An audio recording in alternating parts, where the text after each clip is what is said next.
I will do my best at slide sharing. This is not what I'm known for as a strength, but we'll see how it goes. Right.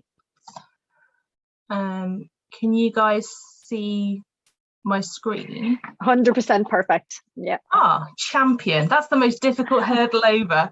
We're all good. Brilliant.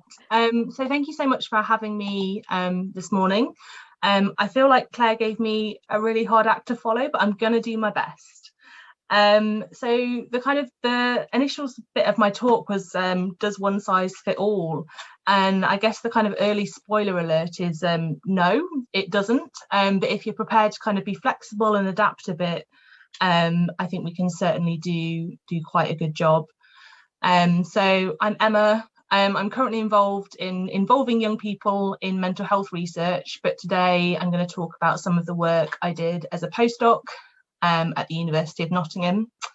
It's a real privilege that I'm presenting today, but it is the work of a much broader team, including a whole advisory panel of autistic adults. And I think one of my colleagues, Dr. Jane Goodwin, is around and about today, so can help me out with any questions.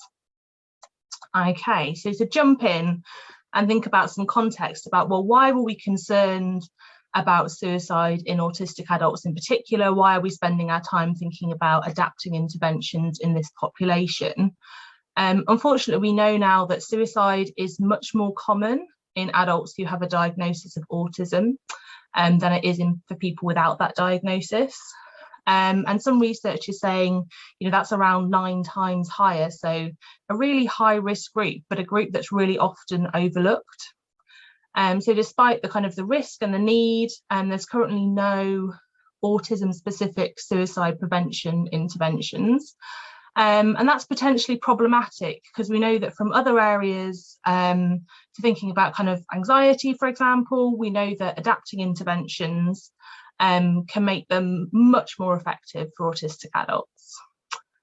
So we got some feedback from some previous consultation work with autistic people and people that support autistic adults. And they said, if they were adapted a little bit and kind of tweaked here and there, then safety plans might be really useful.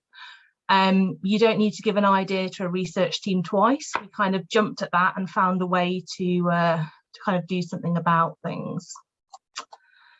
And I guess this is just another way of thinking about things. So sometimes images and art do a better job than words can, in my opinion. And this series of images came from a project that I did with Dr. Donna Littlewood, who was in Manchester, and Professor Ellen Townsend in Nottingham. And it's really stuck with me, and it helps me to hold in mind why this really matters. So I just wanted to share it briefly with you today. So the words that the person that submitted these images chose to caption them were, so this is image 1, and they said this is kind of neurotypical people. This is what risk looks like in kind of neurodiverse people. And they said, then there's people like me with autism and PTSD, we don't last long and we make such a mess, which is hard to hear for any of us, but really helps me hold on to why this matters. So Leah's done a nice job of thinking and kind of covering with us about kind of what is a safety plan. We like to think of it really kind of simply as kind of a set of instructions or a kind of to-do list for yourself about kind of what you would do if you were experiencing a crisis at a later date. We based our work off kind of the original Stanley and Brown model, so kind of the 6 steps, so the 5 that you can see along the side, and then reducing access to means.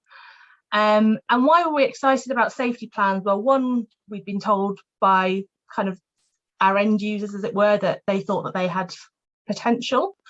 They're also simple, they're scalable, they're personalizable, they're potentially cost effective. You can use them with kind of minimal training and in a range of settings and formats. And those are all things that kind of made us think, there's a bit of scope for hope here. So we're working to adapt safety plans with and for autistic adults and with the help of those people that support autistic adults. So briefly, to touch on kind of autism, I don't know what everyone's background looks like, but I thought a kind of a brief overview might be helpful. So thinking specifically about the experiences of autistic adults and what things we might need to take into account when developing a safety plan. So some people describe autism as kind of a spectrum condition. So what that means is that it impacts a range of different types of experiences to different degrees for different people. Some people might refer to autism in terms of a kind of a constellation with areas of relative strength and weakness. There's a lot of heterogeneity or kind of variability in the way that autism presents. And as Liz mentioned, sometimes autism looks like me. So kind of despite the variability, there are, of course, kind of specific diagnostic criteria. These criteria separate into two domains, so one around social communication and the other around the presence of what are called restrictive and repetitive behaviours. Obviously, it's not possible for me to give kind of a complete overview of autism in the time we have today, but I do think it is worth reflecting on those diagnostic criteria in relation to what about them we might need to think about if we're thinking about working with autistic adults, and indeed how safety plans might work with autistic adults. So let's think about social communication first of all. It might be challenging for a non-autistic person to communicate with an autistic person and vice versa, and that bit's important. And it might be especially the case if they aren't familiar with each other, and this is something we call the double empathy issue. It might also be particularly pronounced when talking about emotions and emotional experiences. So things that can help here, as well as kind of familiarity with the person, making sure that people are direct in communication, keeping language simple and clear and concrete, avoiding euphemisms and words with double meanings. And I would really argue that for anybody, the more direct you can be with the language, the more likely you are to be understood. But certainly if you're working with autistic adults, that's going to be important. And it might mean that it's important to allow someone time to process information that's being communicated. So that might mean taking things more slowly in interaction, or kind of building in longer periods of time. So thinking about kind of nice guidelines for adapting interventions. We'll talk about things like that. And it might mean providing people with materials to read in advance so they know what's coming and kind of be prepared, and have that time to reflect and consider so they're not kind of processing all in once. And then if we think about the second domain, in terms of implications of kind of restrictive and repetitive behaviours, thinking about safety planning, autistic people often describe that they have particular sensory experiences or sensory needs that might need to be taken into account. So that might be really important for a support worker to talk to the person they're supporting about. So thinking about kind of what might make an environment difficult or easier to actually do the safety planning work together in. And it might be something that gets incorporated into the safety plan. So being aware of kind of what things are calming and soothing, and kind of what things might be aversive and really difficult for that person. Autistic people often describe they experience kind of sticky thoughts. And so that's when they kind of might have real difficulties generating alternative solutions to a problem or a challenge or a difficulty, and they may need some kind of scaffolding support and help around doing that. So things there like perhaps some examples to build on can be really useful. But it's really important to maximise the positives too. So it might be that the autistic adult has a particular hobby or interest or passion, and that can be really useful for safety planning.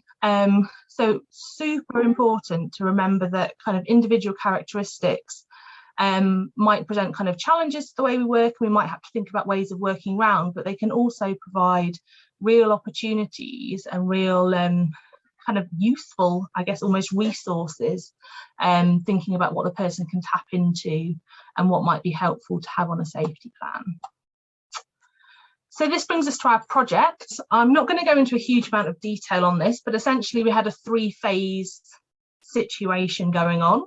So we had a consultation phase, And then we tested out kind of our tools and our methods in a kind of a small way, so with 10 autistic adults and their supporters. And then we're currently working on a external pilot RCT with around 70 people, and hopefully that will inform a future definitive trial. But today I'm just going to focus on this bit, so just stage 1, kind of our consultation work.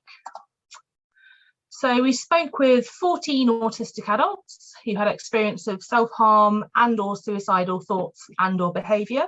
I struggle to say that every time, but I'll do my best. We spoke to 7 family members who supported an autistic adult with experience of self-harm or suicidality, and 11 service providers. So some of those service providers specifically supported autistic adults, including those who happen to be in crisis, and some of them specifically supported people with mental health needs, some of whom happen to be autistic. So we held a series of focus groups and some one-to-one conversations when they felt kind of more appropriate to meet the participants' needs.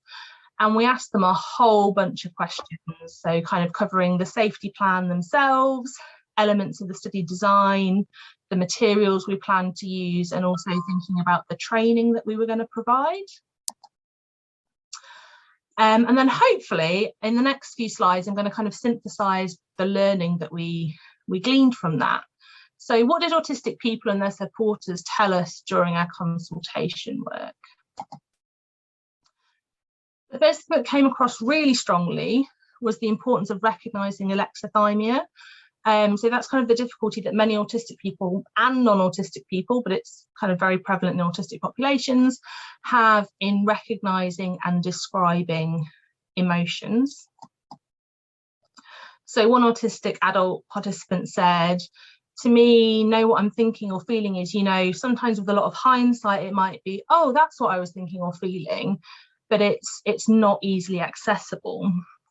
And members across our focus groups had some recommendations about kind of working with alexithymia and supporting somebody in identifying what's going on for them and potentially labelling their emotional experiences. And these included things like asking concrete questions about behaviours and using any deviation from kind of what's normal for them to explore whether this might be indicative of emotional change. And also scaffolding support, so things like having access to feelings wheels, using emoji icons, those kind of things. And this linked to a general feeling in the groups that scales kind of to capture range might be useful.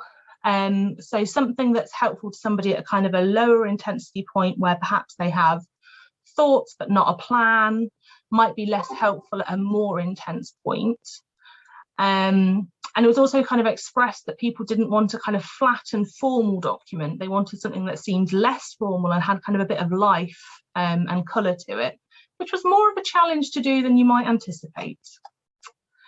In response to this kind of combination of feedback, we built a resource pack. So this is something that kind of stands separately to the safety plan, but you can use it to support the development of the safety plan. It contains things like emotion wheels, a range of types of scales that people might want to use. It also has tools for thinking about recognising what might be going on kind of in your body and where at a given time, and whether that gives you any clues to how you might be feeling emotionally. And to support the supporters, we also included some frequently kind of useful signposting information, so covering helplines and text lines and crisis services, those kind of things, and also some information about support worker wellbeing too. Our participants told us that it can be really useful to have prompts, but that too much information can feel overwhelming. So we had a bit of a back and forth about how to kind of balance those things out, and we came to a compromise and kind of, we hope, an optimised position where prompts are included in the safety plan, but the key information is kind of visually distinct in bold font. So if you want to ignore the prompts, you've kind of got a visual about kind of which bit's the key information. There was also really divided opinion about whether or not to include a kind of statement or section about the person's reason for living. So one family member well, more than one family member, but this quote is from a family member that kind of highlighted some of the support for reasons for living. So this person said, in terms of suicide prevention, we would always kind of advocate for that being first and foremost, really. Whereas an autistic adult we spoke with levelled some concerns. They were saying, I look back at those times and I wonder, how did I survive? It was probably mostly by not thinking about whether I had a reason for living or not. I had a routine and I stuck to it. In the end, we agreed on a question or a section in the safety plan around what is important to me, instead of being framed as my reason for living. So for some people, they might enter a reason for living. And for other people, the broader question might mean that they can provide an answer, so perhaps a hobby or an interest, rather than the potentially difficult kind of blank space. Because there was real concern from our participants about, well, what happens if you just have a lot of blank spaces in your safety plan? Our participants recommended producing a summary card with key information. That was seen as something that could complement kind of existing information or kind of hidden disability card that many people had. Participants highlighted the importance of flexibility. This covered things like the colours that were used in the plan, the paper it was printed on. Some of this was about meeting access needs, but it was also about kind of a sense of ownership, and that felt really important. And important in terms of kind of the plan being owned, the plan then the person's likelihood to then kind of remember about the plan and use it in a time of need. Following feedback from our focus group, we included in the draft Autism Adapted Safety Plan a section around how that individual communicates distress, and what kind of helps and doesn't help if they're distressed, and how they'd like people to communicate with them. We've also included specific steps around how the plan will be stored and shared. So in kind of standard safety planning, that's kind of questions that you would cover, but there's not necessarily a specific step for them. Our group felt it was really important that actually, no, this was written kind of in black and white on the paper, as it were, so that it wasn't something that could be missed out. And thinking about kind of how would you remember to use your plan, and what would happen if you felt like the plan just isn't working. And again, it comes up time and time again, the importance of clear, concise language was outlined. So what do some of these adaptations look like in practice? I just picked one step of a plan to illustrate. This is a made-up person. I'm not sharing information that I'm not allowed to share. So if we think about this step at the very top, we've got kind of the key question in bold, and then the prompts are in regular font. We've got a scale down the side of the response box. Autistic adults don't have to use the scale, but it's there if it's helpful to capture different things being relevant at different points. So in this example, we've got sleep changes where the person is kind of starting to experience this kind of difficulties, through to stopping going outside and thinking people would be better off without them when they're experiencing kind of high levels of distress and suicidal urges. We've got discussion and emphasis in our training for support workers about thinking about behavioural indicators and any deviation from normal or kind of routine for that autistic adult, because these might be easier to think about than emotions. That emotions can be kind of hard to identify and label, and behavioural indicators can be useful in thinking about when might be a good time to use the plan. And we've got a note in our training to remind people that there is kind of a resource pack to scaffold conversations. Again, to highlight some of the adaptations, here there's an additional step that you don't see in standard safety plans. So a step around communication of distress and how someone might like to be supported. And sections explicitly asking about sharing of the plan and storing the plan, to make sure that those are conversations that are had and not just questions that are kind of missed off the end because you're running out of time. And then kind of finally, I guess, it comes back to that age-old thing of kind of, is it about what you're doing or is it about the way that you're doing it? Probably a mix of both, but the way that you're going about doing what you're doing, certainly very important. So it's really important to remember that safety planning is much more than just the piece of paper at the end of it. It's kind of also all about the conversation while it's co-created and kind of how that's experienced. Here, participants felt it was really important to highlight that kind of not knowing an answer isn't the same as not engaging with the process. And there was kind of some tension expressed between kind of sharing and trust and ownership of the plan. So family members in particular stated that they would kind of hate to know in retrospect that there had been a safety plan, it just hadn't been shared with them, and they said they couldn't act on it. But they also recognised the importance of confidentiality and choice. So I think, to be honest, there's still some kind of work and challenge there to think about how we best approach that. Some practical kind of solutions were suggested, so things like holding an online copy of a plan if people were concerned about privacy, and also kind of services really working on developing trust. And part of that process might be acknowledging kind of historical difficulties that have been faced when interacting with services, which I know can be difficult to do, but our focus groups were really kind of clear that actually part of building relationships moving forward might be about acknowledging that things haven't always been great in the past. It's important to be aware that people kind of expressed a fear of rejection and abandonment from both informal and formal support services actually, or felt that they kind of couldn't or wouldn't seek help. So here it might be really important to have a very good working knowledge of the range of kind of supports available from a range of services, contactable in the range of ways kind of across the day and night, and be really clear what the boundaries are when services kind of are and aren't available, what they can and can't do, and to try and kind of build up realistic expectations, I guess. And then finally, kind of things around kind of the importance of choice. So it should go without saying, but the safety plan sits with the autistic adult who develops it. And as far as possible, should be kind of a flexible document and a flexible process to develop.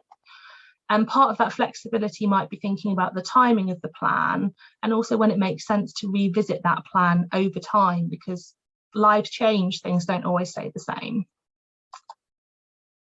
So that's kind of stage 1 wrapped up. As I say, they're kind of in the process of, they're still recruiting to stage 3, so the project is still kind of ongoing.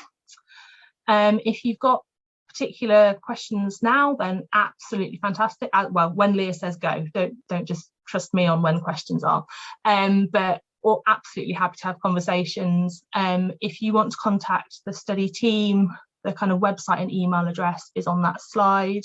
So the only thing left for me to say is kind of thank you to funders, partner organisations, the study advisory panel and participants, because we literally couldn't have done this without you. And thanks to you guys for listening to me.